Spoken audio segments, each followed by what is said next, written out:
Salutare oameni, nu mai știu să vorbesc.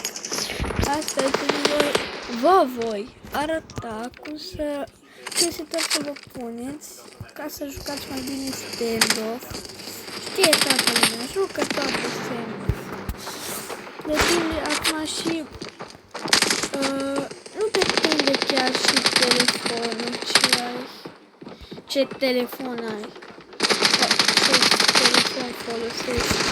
Îți trebuie numai sensitivity. Bine, și să nu joci cu degetele transpirate, că atunci alunecă prea tare și da. Bun, dar cum să joci? Gen, te înțeleg, să nu joci așa, bă, fiți atenți. Puteți face în momentul acesta, faceți aici un screenshot, vă las 7, după faceți aici, mă scuzați. Bun, și astăzi vă voi arăta cum poți să joci așa. Deci așa se joacă cu sensul. Deci fiți atenți. Am să fac prima dată cum se joacă cu astea normale, termenele normale. Da. Și cum se joacă cu setările mele. Îi pus pe movement foarte mare, pentru că trebuie să fie speedrun. O să dureze câteva minute, ore, zile până te duci. Dar trebuie să faci ceva ca să poți să joci așa. Și vedeți că dacă vine un inamic spre voi și sunteți blocați, uitați-vă cum se face. Deci.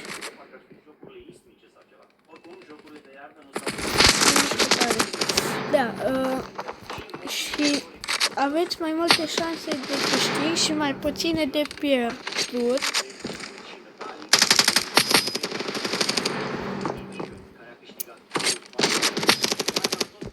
Și depinde acum și ce armă ai totuși. Arma contează.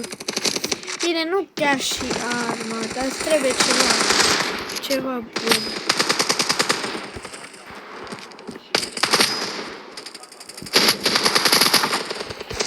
Vedeți? Bun, și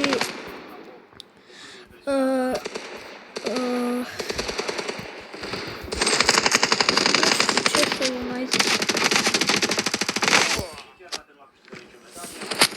O să vă ține cât mai mult câștigul și o să puteți să faceți mult level.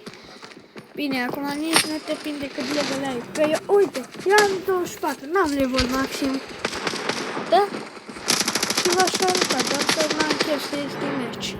Că după dă bani. În fine. Și eu am puțin level, nu-i mult. Da, uite cât de bine joacă sensibilitățile astea la maxim. La bine puse cum asta. Și chiar dacă canalul e făcut din vară și jucam prima dată Roblox, nu contează. Am evoluat, uite, de la laptop pe calculator, de la calculator pe telefon și pe ce film mai pe laptop. Uite, era prost, nu știam cum să fac, cum să fac înregistrare pe ecran. Dar uite, am învățat. În fine. Și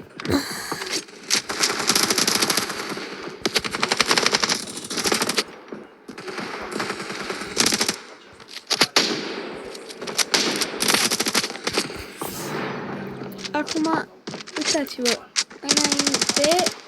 înainte vă încetinea când treceați, dar acum nu. Dar mai trebuie să vă zic o chestie importantă. Hai, că poate să... Fiți atenți. Puteți să luați mai multe arme, numai că Pot să folosești și asta de ușor, numai că trebuie să fie rapid. Vedeți? Asta cu ușor nu dă mult damage, deci na. Trebuie să folosești și la damage. Adică, na, pe damage trebuie. Vedeți? Aici trebuie să fie o rată foarte mare. Uite, locul 3. De la locul... Eram de multe ori pe la locul 5.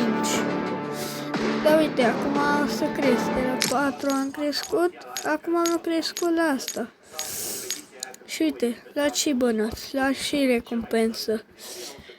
Așa că vă sfătuiesc să vă țineți, să nu vă lăsați de stand-off. Să vă țineți ca lumea și cam atâta pot să vă zic. 5 minute am filmat, nu e mult. Eu vă zic că vă mulțumesc pentru că m-ați vizionat și ne vedem de fapt, hai că mai dau un meci, că vă exprim mai multe, hai că, uitați-vă, am level 25, am făcut și uite, competitiv, asta, bun, revin cu meciul. Acum o să vă arăt și cum merge pe 2v2 și sensibilitatea asta. Uite, pe Temple, cel mai bun exemplu. Pe Templu, că sunt multe ascultători și nu-i vezi. Dați pe ce echipă vreți, numai să fiți buni. Vedeți? Nici nu m-a luat mult.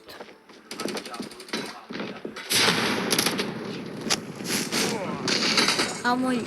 Îs bun, în fine.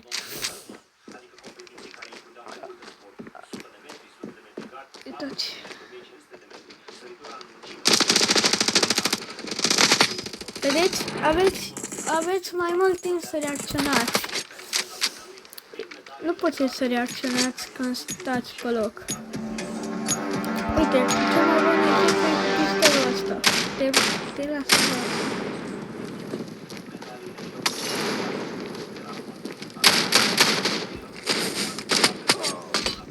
Vedeți? În fine. Aveți mai mult timp de reacționare. Uite, pe mitralieră, după facem pe cuțit. După facem pe pușcă și tot așa. Vedeți? Bum! L-ați luat și gata. Nu mai aveți treabă. Uitați, pe pușcă, nou scop. Puteți să-i dați și scop, dar e să fac. Fiți atenți.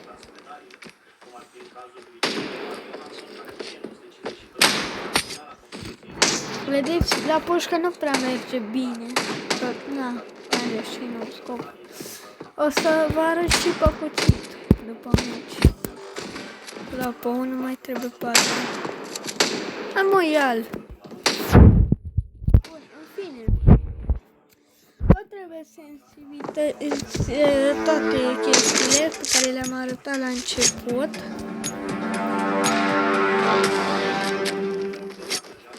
Nu trebuie să facă.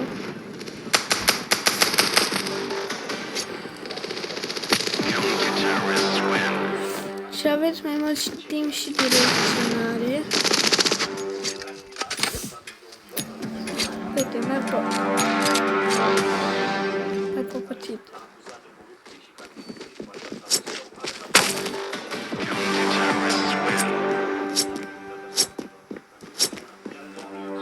Vedeți?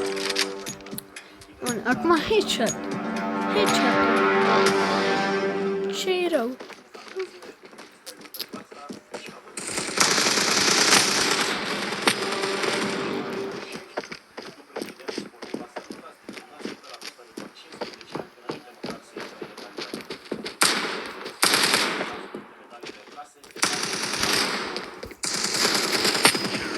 Vedeți, ați omorât pe unul dacă voia nu-i bai.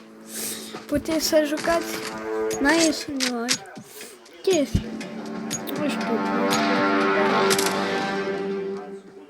Uitați.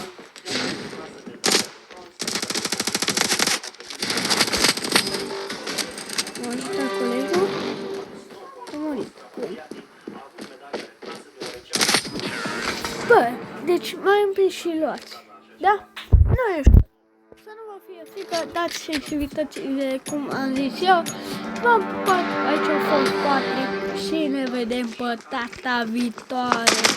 Pa, pa! Nu mă închide. Ce să fac? N-am stres.